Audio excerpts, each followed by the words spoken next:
Hey, good afternoon. Welcome to Northumberland Zoo on YouTube. My name is Maxine and I work here. It's a rather dreary day today and I'm heading down to the British Wildlife Building because we've got a big project going on there that I want to share with you guys. It's still very early days, but you might have heard about the crayfish problems going on in our rivers right now. So in Northumberland, we have like the biggest stronghold of the white-clawed crayfish, which is an endangered native species of crayfish. And like the strongest population is in the Wansbeck, and the Wansbeck is currently being infected almost like with an unknown virus which is killing the white-clawed crayfish. The Environment Agency and the Wildlife Trust and everyone are literally losing their minds right now trying to figure out what's going on. Obviously for years we've anticipated the signal crayfish getting into the Wansbeck, and the signal crayfish transmit the crayfish plague, which is a thing that they can carry, but it kills the white claws. And basically, once the signals make their way into the Wansbeck, they were going to die. But signals don't seem to have made it into the Wansbeck, but yet this weird thing has come from nowhere because it's not been recorded in the UK before, and it's ended up in catchments of the Wansbeck, so kind of tributaries leading into it, and there's been tens and tens and tens of white-clawed crayfish found dead on the side of the rivers, which is not good. So here in our white-clawed crayfish facility, it has suddenly sprung to life. The Environment Agency have asked us if we would be prepared to rescue some crayfish, because basically the way that this unknown disease is spreading, it's not looking good. So what their kind of aim is that they want us to be able to take on, the most that we can take realistically is like 50 buried females. So we're basically looking for the same types of females that we already caught in June. We had 3 last time, and now we're going to take 50 buried females with the aims of obviously overwintering these females with the berries. Each female can have 40 to like 80 eggs. Obviously next May, June time they'll hatch out, and then you can do the maths, that's a lot of babies. Looking to then repopulate or reintroduce to ARC sites in Northumberland, because once this disease or whatever it is has kind of gone through the Wansbeck, the rivers and whatever have to be clear of the disease for at least 5 years before they can even consider reintroducing a native species back into it. So these crayfish certainly won't be going back into catchments of the Wansbeck or anything now, which is really sad.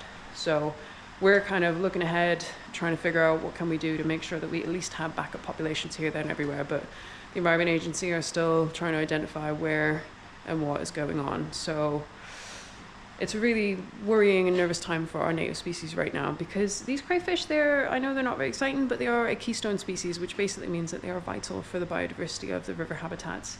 They are the cleaners of the rivers. They keep everything nice and clean. And having crayfish in your river means it is a nice, clean water. The other thing that's happened down at Crayfish this week is that we've actually had our on-show tank kind of renovated to make it look more like a natural kind of habitat. We've got 3 boys in here right now that are all hiding, but we'll just catch up with Kim and Emily now on what they think about the refurb that they've done. So the way that we were keeping them, it was fine for them, it was okay, but it didn't really look like their natural environment so much. So we really wanted to make it look a bit more like a river system, which they would naturally live in, just to educate as well as provide them with an enriching environment. This is the big boy. He's the biggest one we have. Guy? Hi mate. He's the cutest. I like him. Why is he the cutest? I don't know, he just does cute things when he eats, and no one messes with him because he's one claw, but he's also very big compared to them, so they don't mess with him at all. So there's plenty of places for them to hunker down in here. There's some tubes, which is supposed to be like natural drainage, looking for like a river system basically, so they can hide inside the tubes. They kind of hide under the rocks and stuff as well, so put a few hides in there as well for that. Sorry, dude. Hello. How difficult is it to grab hold of a crayfish? Oh, do you know what? I actually don't find it that difficult, but Depends if they start trying to swim or get away. I've been grabbing yabbies since I was a little kid, so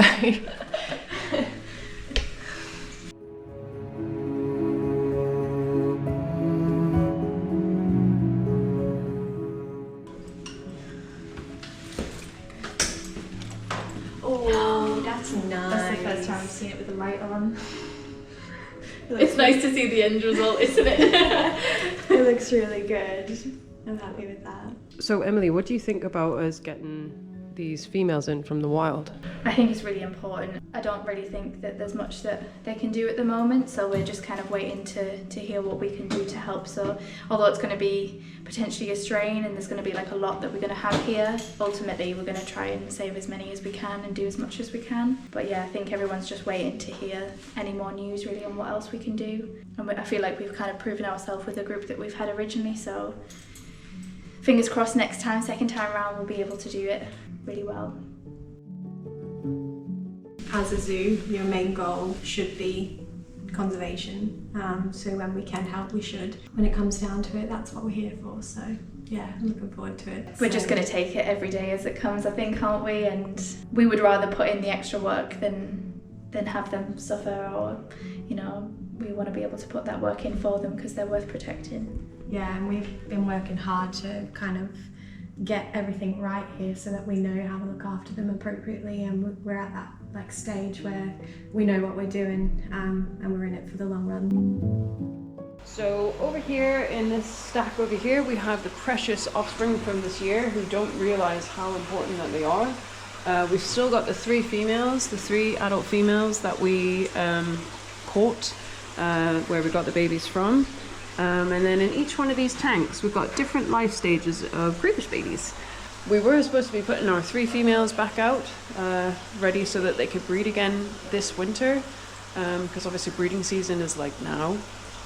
But because of what is going on, they're safer here right now. Anyways, Lucy has been losing her mind, because Lucy has worked with many things over the year, but she has never been an aquarist, and now she's fulfilling all of her aquarist dreams. I never wanted to work with fish ever again after working in a pet shop. Yet here I am. What are you doing? Washing the sand. So this is a special aquarium sand which is really high in calcium. It's good for crayfish because it helps strengthen their little exoskeletons. But because it's been packaged and bagged for quite a long time, it's really dusty. And if I put it in the tanks now, if you look at that, the tank would look like milk. Ooh. So it's just getting like 3 rinses and then it looks just like sand. So this one is completely set up. It's not ready for animals yet, but it's like filtering and the UV is being tested. It's all good. The aerators are in there to oxygenate the water. We just started putting a couple of hides in. It's going to have a few more hides yet, but it depends how many animals go in each tank. If we're happy that it's running okay, then we'll start putting in like a biological starter, which just gets the bacteria going in the filtration system and makes it healthy. Which sounds weird adding bacteria, but that's what makes it healthy for the crayfish. So you're not going to empty this one again? No. That's No. had 3 flushes, good scrub, flushing out again, made sure all the tubes were all flushed out because they've been sat in storage for quite a long time. What do you think about getting these wild females in? Well, obviously the situation is pretty devastating, so anything we can do to help. It has been quite a quick turnaround because it's an emergency, so it's a lot of work, but it will definitely be worth it if we can save some, because we still don't know what's going on, what the disease is, or bacterial infection, fungal infection, who knows. If we can just keep them here and keep them alive, then at least we've got a population. That's what zoos are here for at the end of the day. But we've had the support from the Environment Agency, which is really cool. They've funded all this equipment for us.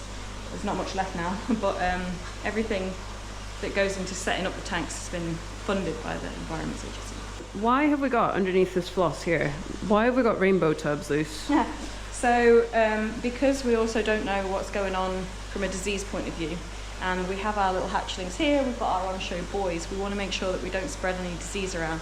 So we're going to set up individual quarantined units, and it's just really helpful to have everything colour-coded for each unit so that the keepers can really easily keep everything separated. Hence the rainbow tub. Yeah, this room has never been so colourful. So the idea is that these tanks here will hopefully house 3 females each.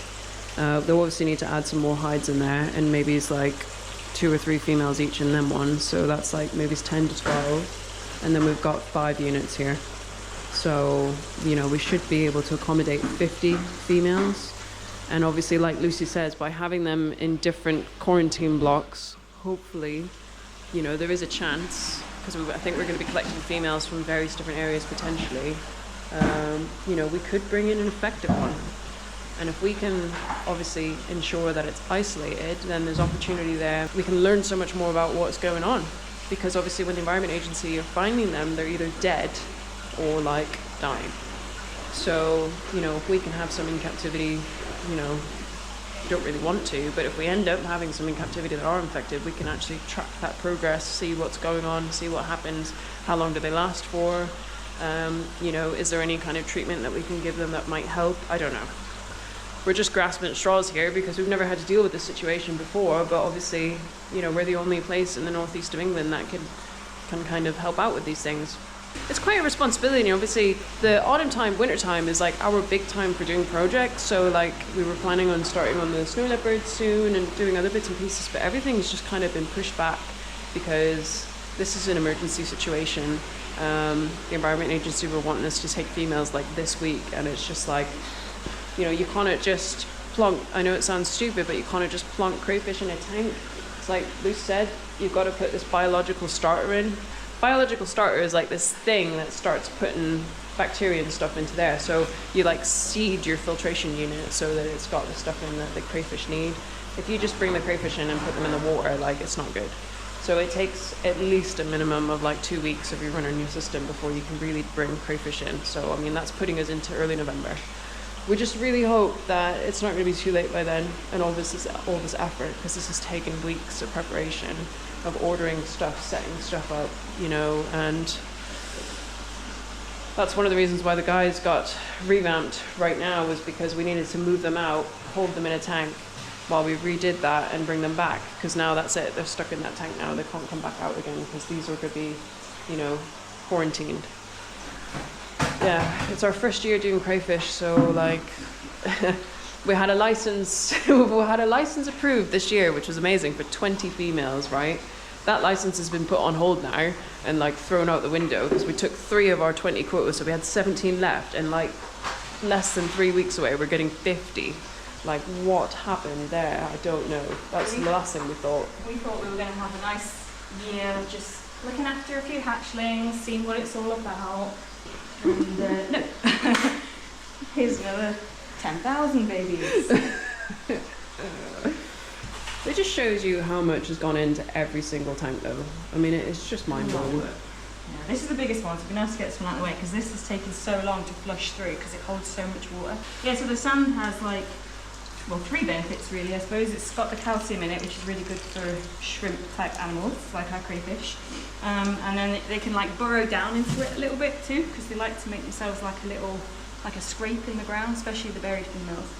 And then the third thing is it cushions the furnishings that we put in so that the bricks aren't on the glass. And you probably think that we've really splashed out on the whole furniture thing, but like these bricks are perfect. Like, they love them. Yeah, we could probably do with some more, to be fair. It was a little bit funny sending my mum to Anik the other day to buy 10 bricks from a builder's merchant. I was like, tell them that you're building a house. I mean, she obviously did the job because they gave her 1 free. She got 1 free. Oh my god.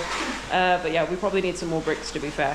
When they're like juvenile, you can have them in these like 10-hole one, which is like a standard brick these days, but it's really hard to find 3-hole bricks.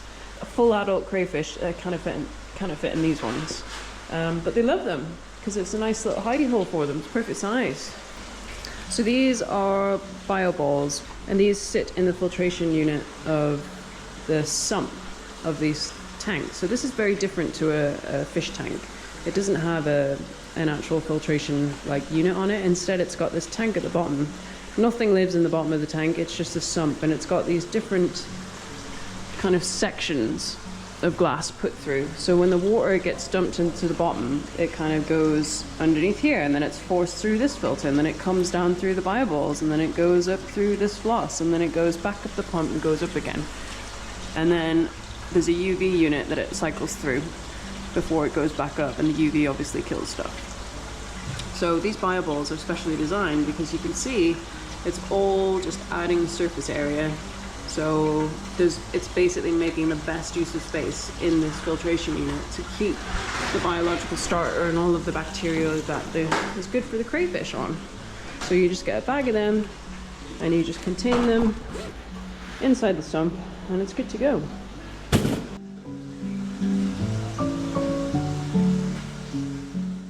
The reason why we don't make it as complex as the on-show tank is because it's for easy cleaning. We don't really want to be in here too much messing about with these females, so this is the easiest and most efficient kind of layout for keeping it nice and clean.